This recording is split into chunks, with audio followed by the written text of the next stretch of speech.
Friends, यहाँ पे question number 5 जो है आपके सामने यहाँ पे लिखा हुआ है। तो ये वाले क्वेश्चन जो है आपके लिए छोड़ रही हूँ। नेक्स्ट जो क्वेश्चन नंबर 6 है, 6 होगा, उसमें जो है वो आप ये पॉइंट आपको सेम यही आपको मिलेंगे जो यहाँ पे आपके सामने लिखे हुए हैं। सेम यही वाली कंडीशंस होंगी, तो वहां पे थोड़ा सा चेंज हो जाएगा। बाकी अमल इन्हीं सवालों का है। अगर आप ये अच्छे तरीके से समझ लेते हैं तो आप ये खुद भी करने के काबिल जो है वो हो जाते हैं। तो इन कंडीशंस को मैं आपको समझा देती हूँ। अगर आपको ज़रब आती है, जमा मनफी आती है, तो ये सवाल जो है आप खुद करने के काबिल हो जाते हैं। सिर्फ आपको समझना होता है कि आपको क्या चीज करनी है, यानी पहले आपको क्या करना है कि आपका आंसर जो है वो ठीक है। अगर यहाँ पे आप अपनी यहाँ बोर्ड पे और बुक्स पे भी आप साथ साथ चेक कर सकते हैं। ये जो क्वेश्चन नंबर 4 है, a into b minus into a b minus a सी।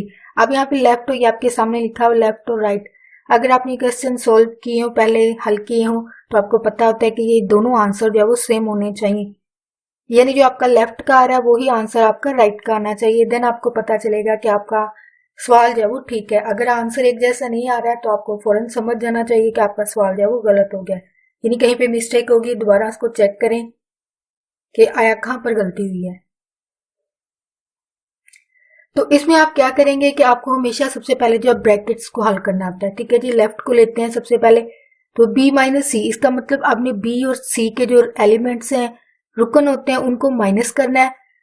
और ब्रैकेट के बाहर जो ए लिखा हुआ है ये ज़रब की अलामत को शो करता है, तो इसका मतलब इसका जो जवाब आएगा बी को माइनस करने के बाद, सी में से करने के बाद ए के साथ आप इसको मल्टीप्लाई करेंगे, ज़रब करेंगे उनकी वैल्यूज को।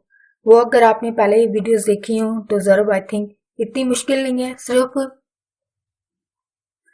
आपको थोड़ा सा अलामतों का ध्यान रखना पड़ता है और वैल्यूज का ध्यान रखना पड़ता है, क्या कहाँ पे किसको किस ज़रब देनी है, बस इसी चीज का आपने ध्यान रखना होता है। तो आपका सवाल जो है वो बिल्कुल सही हल होता है। तो यही अमल राइट पे चले जाएं, ए बी। अब ए बी में क्या होगा कि आपने पहले ए और बी के रुकनों को, क्योंकि ये ज़रब की अलामत होती है, यानी आपस में ज़रब खा रहे हैं, इसका मतलब पहले इनको ज़रब दें, फिर ए सी के रुकनों को ज़रब दें, और इनका जो भी जवाब आएगा ज़रबे देने के बाद इसको आपने क्या कर देना, माइनस कर देना। देन आपका सवाल जो है वो हल होगा। अब यहाँ पे क्वेश्चन नंबर ए है, यानी ए और बी को आपने ज़रब देनी है, देन आपने बी और ए को देनी, यानी इनको आगे पीछे रुकन को ज़रब देंगे तो आंसर आपका क्या आना चाहिए, बराबर, यानी लेफ्ट का आंसर राइट के बराबर होना चाहिए। अब यही अमल यहाँ पे माइनस वगैरह अलामतें नहीं है, तो इसका मतलब इनके रुकन जो है वो सिर्फ ज़रब खाएंगे। लेकिन ज़रब करने में भी तकनीक है कि आपने जो ब्रैकेट्स, हमेशा आपने जब लेफ्ट राइट की कंडीशन को देखना होता है, आपने चेक करना है जो ए और बी है, यानी इनको पहले ज़रब दें, इसका जो जवाब आएगा उसको देन आपने सी से ज़रब देनी है। इसी तरह लेफ्ट वाली को देखें, यानी ब्रैकेट्स के अंदर बी सी है, बी सी को ज़रब दें, ज़रब देने के बाद इनके अरकान को फिर ए वाले से ज़रब दें, तो आपका फिर आंसर बनेगा। और आंसर आपका ये बराबर होना चाहिए, यानी दोनों का आंसर जो है एक जैसा होना चाहिए। अब इस वाले में क्या करना है, ब्रैकेट्स वाले को हमेशा पहले हल करते हैं, यानी ए और बी के रुकनों को जमा करें, जो बाहर है इसका मतलब ब्रैकेट है, तो इसका मतलब आपस में ज़रब खाएंगे, तो इसका जो जवाब आएगा उसको ज़रब दे दें। इस तरह इसको पहले समझना होता है कि ए बी लिखा है, इसका मतलब इन दोनों को ज़रब देंगे, ए सी को ज़रब देंगे, और उनके रुकनों को आपने क्या कर देना, जमा कर देना। तो आप प्लीज इनको खुद हल करने की कोशिश कीजिएगा। जहां भी आपको मुश्किल पेश आए आप कमेंट में लिखना, मैं आपके लिए सवाल जो हल कर दूंगी। फ्रेंड्स, सवाल नंबर 6 है, 6वां सवाल नंबर है। तो इसमें अगर आपने पहले क्वेश्चन नंबर 5 की आपने अगर सोल्यूशन का तरीका सीखा हो, तो यहाँ पे भी सेम वही चीज है, यानी हाफ जो है वो आपका फिफ्थ का जो आपने पहले सीखा है उसका तरीका होगा इस्तेमाल। अजाफा इसमें टी का हो रहा है, यानी यहाँ पे टी लिखा आ रहा है, इसका मतलब ट्रांसपोज में आपने क्या करना होता है कि रो को अपनी कॉलम बना देना होता है, ये आपने ट्रांसपोज में करना होता है, ये आपने ट्रांसपोज में करना होता है। अब यहाँ पे दो आपके पास जुज लिखे हुए हैं, यानी पहले वाला है ए बी की ट्रांसपोज लेंगे आप, फिर इंटू बी का और A2 यानी लेफ्ट और राइट में करना है। अब यहाँ पे बी सी का ट्रांसपोज लेंगे, सी का ट्रांसपोज और बी का। मैं आपके लिए फर्स्ट वाला चूज कर रही हूँ, यानी ए बी का ट्रांसपोज इंटू बी का ट्रांस इंटू ए का। ये फर्स्ट वाला मैं चूज आपके लिए कर रही हूँ। आपके सामने लिखे हुए एलिमेंट्स ए के और बी के, यानी जहाँ पे सी वाले के होंगे वो भी मैंने नहीं लिखे क्योंकि मैं ये वाला सवाल नहीं कर रही हूँ। तो जिसमें सी का इस्तेमाल होगा वो आप लिख सकते हैं, आपके पास बुक में लिखा होगा। तो यहाँ पे क्योंकि मैं सिर्फ पहले वाला चूज कर रही हूँ तो ए बी के रुकन है वो चाहिए इस सवाल के, वो मैंने लिख लिए। तो आपके लिए पहले तो बात यह है कि लेफ्ट एंड राइट कह के आपने इसको हल करना होता है, यानी ए बी का ट्रांसपोज यानी जिसको लेफ्ट और राइट कह के आपने हल करना होता है, लेफ्ट और राइट, लेफ्ट हैंड और राइट हैंड साइड। तो ये जब सोल्यूशन करते हैं आपने पहले लेफ्ट को लेना होता है। तो लेफ्ट में आपके पास है ए बी का ट्रांसपोज। तो ब्रैकेट्स में सबसे पहले आपने जब भी ये इस तरह के सवाल लेफ्ट राइट वाले होते हैं तो आपने ब्रैकेट्स के अंदर जो चीज होती है पहले इसको हल करना होता है। ब्रैकेट्स के अंदर क्या चीज है, ए बी। तो ये ज़रब की शक्ल में, इसका मतलब ये आपस में ज़रब खाएंगे इनके एलिमेंट्स। जो भी आंसर आएगा फिर आपने इसका ट्रांसपोज लेना है। तो आप ए के रुकन लिखेंगे, ए के जो भी हैं ए बी। तो ए के रुकन आपके पास है -3 2 0 इंटू 1 2 -3 और -5, ये आपकी वैल्यूज है। तो ब्रैकेट्स में आपने लिखने के बाद यहाँ पे लिखना है कि ज़रब देंगे, यानी पहली रो को पहले कॉलम से फिर इसी रो को सेकंड कॉलम से, ये तरीका होता है। तो -1 ज़रब खाएगा 1 से, जमा 3 ज़रब -3 से, ये है मेथड। तो यानी इसी को आपने फिर दोबारा से 1 को ज़रब देनी है आपने, -1 को सॉरी, यानी इसी को, ये जो सेम रुकन है -3 और 3 सेकंड वाले कॉलम से देनी, यानी -3 को ज़रब देंगे आप, ये आपके लिए यहाँ पे नीचे लिख रही हूँ, यानी -3 ज़रब खाएगा 1 के साथ, -1 ज़रब खाएगा 1 के साथ, ठीक है। दरमियान में जमा लगेगी जो कि कुलिये के हिसाब से होता है 3 ज़रब -3, ठीक है।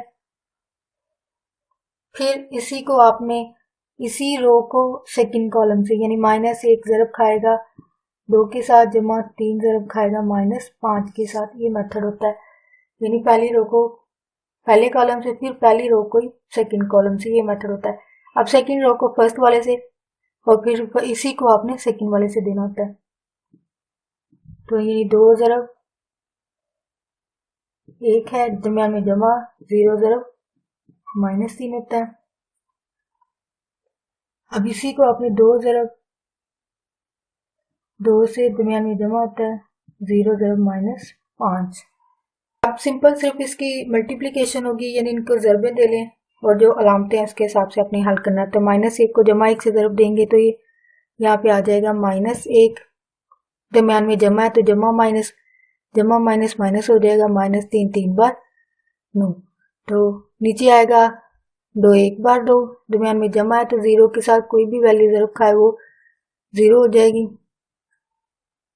सेकंड में आप -1 है और ये 2, तो 2 1 बार 2 आएगा, माइनस जमा माइनस होएगा 5 3 बार 15, 2 बार 4 होगा और 0 के साथ जब खा के वैल्यूज वही आ जाएगी, दरमियान में जमा माइनस का, वो भी अलामतों के हिसाब से आप लिखते हैं तो यहाँ पे माइनस आ जाएगा और यहाँ पे भी माइनस आ जाएगा। सही बात है, वो भी बीच में वैल्यूज है अलामतों की, वो भी ज़रब खाएंगे तो ये माइनस हो जाती है। तो सोल्यूशन के बाद आपके पास ये -10 आता है, 15 में से 2 गए, यहाँ पे भी सॉरी माइनस आता है, यानी अगर आप यहाँ पे गौर करें तो, और ये इसके साथ माइनस है का मतलब यहाँ पे माइनस आएगा, तो ये -17 हो जाएंगे क्योंकि अलजबरे के हिसाब से अगर देखा जाए तो आपकी जो वैल्यूज हैं अलामतें माइनस हो तो रकम में जो उनकी जमा हो जाती हैं, यानी -17 हो जाएगा और यहाँ पे 2 आ जाएगा, 0 में जो भी वैल्यू जमा करेंगे आंसर वो वैल्यूज आती हैं। तो ये आपकी लेफ्ट हैंड साइड का आंसर है, ये आपकी लेफ्ट हैंड साइड है, ठीक है। तो अब आपने इसका क्या लेना है, अभी आंसर मुकम्मल नहीं हुआ, यानी ए बी का आपने क्या करना है, ट्रांसपोज लेना है। तो ट्रांसपोज में क्या होगा, रोज है वो इसकी कॉलम हो जाएंगी। रो है आपकी ये वाली, ठीक है जी, रो इसका क्या बन जाता है, कॉलम ट्रांसपोज में, यानी -10 और -17, ठीक है। अब ये 2 बन जाएगा 4, यानी रो को आपने कॉलम बनाना है, ये आपका आंसर होता है। तो यहाँ पे आपके लिए क्वेश्चन नेक्स्ट इसका कर रही हूँ right hand side. Right hand side के आपके पास वैल्यूज हैं बी का ट्रांसपोज और ए का ट्रांसपोज। तो इसका मतलब आपने इसका पहले ट्रांसपोज इसका ट्रांसपोज लें, देन इसको हल करें। तो बी का आप लें, पहले अरकान लिखें इसके। अरकान बी के क्या है आपके पास, आपके सामने यहाँ पे लिखे होंगे, -2, -3, -5, ये इसकी वैल्यूज है। तो ट्रांसपोज के बनाना है तो रो इसकी कॉलम बन जाएंगी, नहीं 1 और 2, -3 और -5, ठीक है। ये इसका बी का ट्रांसपोज होगा।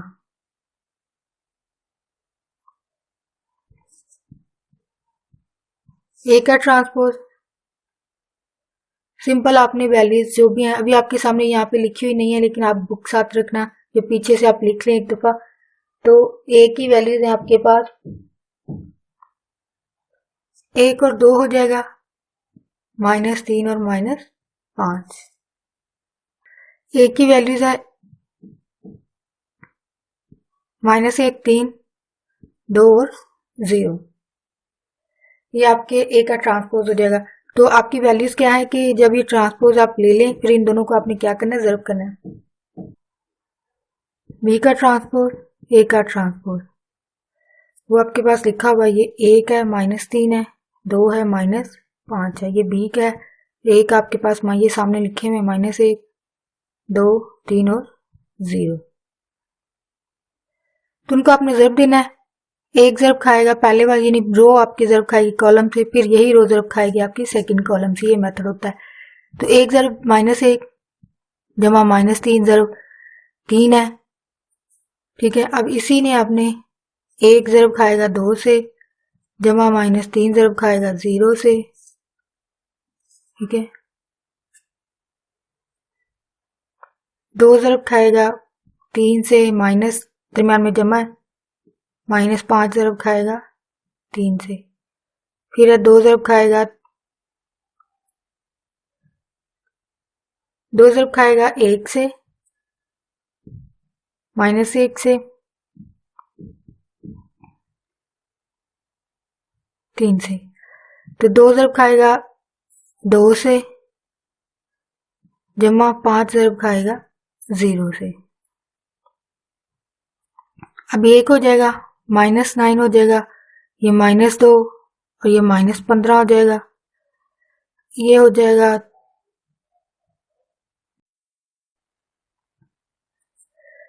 2 ज़र्ब खाएगा माइनस, ये 0 हो जाएगा, 3 से ज़र्ब खा के ये 0 हो जाएगा। तो यहाँ पे आपके पास आंसर है जो 2 बार 4 है, और यहाँ पे भी 0 है। तो फाइनल अगर आप इसका हल करें तो ये माइनस है, क्योंकि यहाँ पे माइनस था, तो -10 हो जाएगा, 2 आएगा, -17 आएगा और 4। तो अगर आप आंसर अपने चेक करें यहाँ पे, और ये आपके सामने इधर लिखा हुआ है, यहाँ पे -10 है, 2 है, 17 है, -17 है, तो 4 है।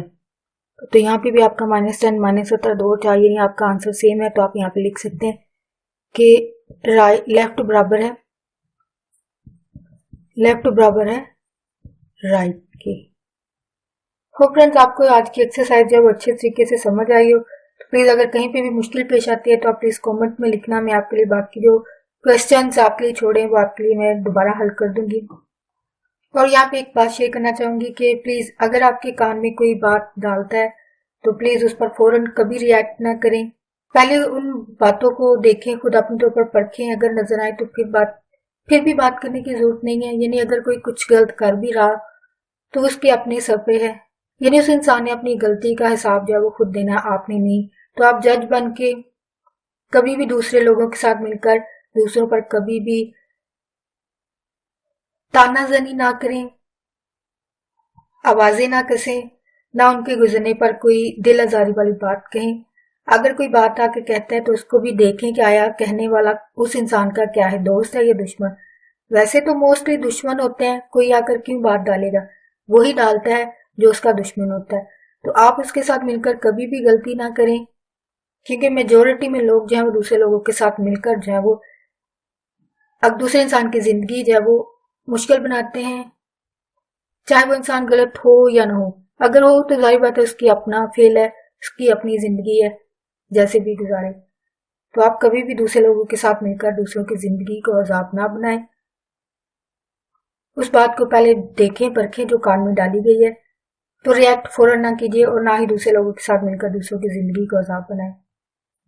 अगर आप किसी की जिंदगी आसान नहीं बना सकते हैं तो प्लीज मुश्किल भी बनाने में वजह ना बने। जो कान में आकर डालते हैं वो खुद दुश्मन होते हैं, तो आपको सिर्फ साथ मिलाकर आपको भी अजाब में शामिल कर रहे होते हैं। तो जाहिर बात है अगर दूसरा बंदा सही हुआ, नेक हुआ, तो जाहिर बात है आप तरह से तो एक तरह से आप जो है वो एक दूसरे इंसान की जिंदगी को खराब करने की वजह बनेंगे और अपने लिए खुद के लिए एक अजाब बनाएंगे।